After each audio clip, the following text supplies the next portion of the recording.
ओम नमः शिवाय। हर हर महादेव। क्या ईश्वर हमें घर पर भी प्राप्त हो सकते हैं, या फिर ईश्वर को प्राप्त करने के लिए गुफाओं में, कंदराओं में जाकर तपस्या साधना करनी पड़ेगी, तभी ही ईश्वर प्राप्त होंगे?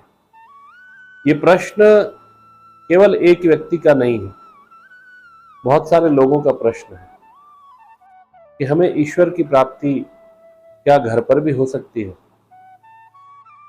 भगवान गौतम बुद्ध अपने 12 वर्ष की तपस्या करके अपने घर लौटे, और जैसे ही वे अपने घर लौटे, उनकी पत्नी का पहला प्रश्न, कहां गए थे? तब महात्मा बुद्ध ने कहा कि ईश्वर को प्राप्त करने। उनकी पत्नी का दूसरा प्रश्न, जिस ईश्वर को प्राप्त करने आप अपना राज्य, अपना घर, अपना परिवार, यहां तक कि अपने एक दिन का बच्चा छोड़कर और आप भगवान की प्राप्ति के लिए चले गए थे, क्या वो ईश्वर आपको आपके घर पर प्राप्त नहीं थे? अब महात्मा बुद्ध ये कैसे कहें कि वो जो सर्वत्र है, जो कण कण में समाया हुआ है, जो जंगलों में, गुफाओं में, कंदराओं में भी था और घर पर भी था, वो मुझे घर पर प्राप्त नहीं था? कैसे कहे महात्मा बुद्ध?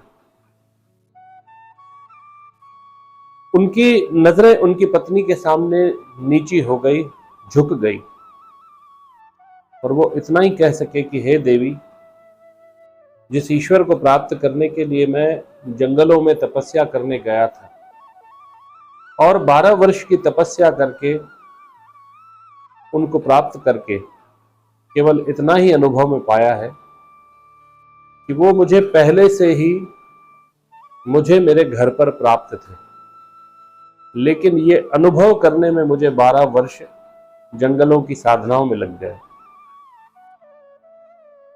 इसीलिए ईश्वर हमें घर पर ही प्राप्त है, और ईश्वर वैसे ही पहले से ही हमें प्राप्त है, केवल खोजना भर है। और उन्हें खोजने कोई जंगलों में चला जाता है, कोई गुफाओं में चला जाता है, कोई कंदराओं में चला जाता है, और वहां जाकर अपनी ध्यान, धारणा, समाधि, साधना द्वारा अपने अपने अनुभव से उन्हें खोजता है। और उसी ईश्वर को आप अपने घर पर भी खोज सकते हैं। क्यों? क्योंकि वो आपके घर पर भी है, वो सर्वत्र है। ईश्वर विश्व के, सृष्टि के, समस्त ब्रह्मांड के कण कण में व्याप्त है।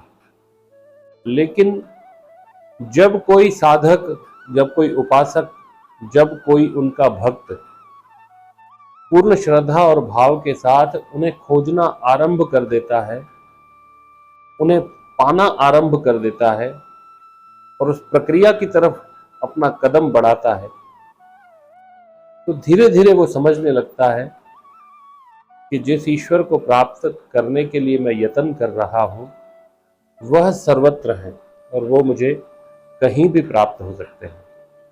इसीलिए घर पर रहकर भी आप ध्यान भजन करके उनको प्राप्त कर सकते हैं।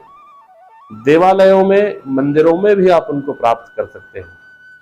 जंगल की गुफाओं, कंदराओं में भी आप उन्हें प्राप्त कर सकते हैं, लेकिन वहां केवल प्राप्ति का अनुभव होगा। प्राप्ति आपको कहीं भी हो सकती है। ओम नमः शिवाय। हर हर महादेव।